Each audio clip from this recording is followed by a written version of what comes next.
Welcome to another safety-driven, bite-sized learning. This presentation looks at the correct use of the pre-trip inspection report and some common mistakes made by drivers.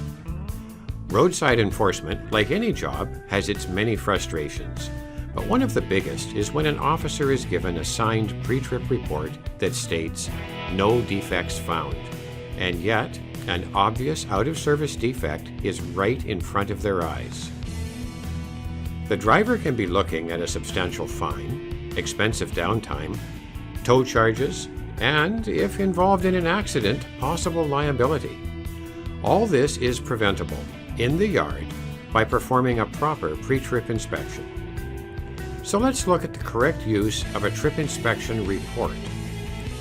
The report can be in any form, but must contain all the essential information as required by regulation. When an officer asks for the pre-trip report, it must be produced at that time. If it is produced after the officer leaves the truck, the officer will, in all likelihood, form the opinion that it was made out while they were away from the cab.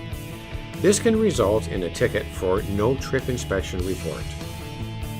Even if it is properly done but left at the yard, a ticket can be issued for fail to produce trip inspection report. The pre-trip must be legible. If the officer cannot read it, in all likelihood, a judge would not be able to read it either. A ticket can be issued for no trip inspection report, and the officer will keep the original copy of the pre-trip to be presented as evidence in court. Keep your paperwork current. If, in the course of the day, a trailer is changed, the new trailer must be identified on the pre-trip inspection report. Each new trailer must be inspected, and its unit number or license plate number must be added to the pre-trip. The number used has to identify that particular trailer without any confusion. Keep your records current. The original copies of the trip inspection reports cannot be in the truck over 20 days, even if the driver is an owner-operator. They must be kept at the carrier's office. That is the address that is on the National Safety Code certificate that you're working under. If over 20 days are in the truck, the offense is fail to comply with trip inspection requirements.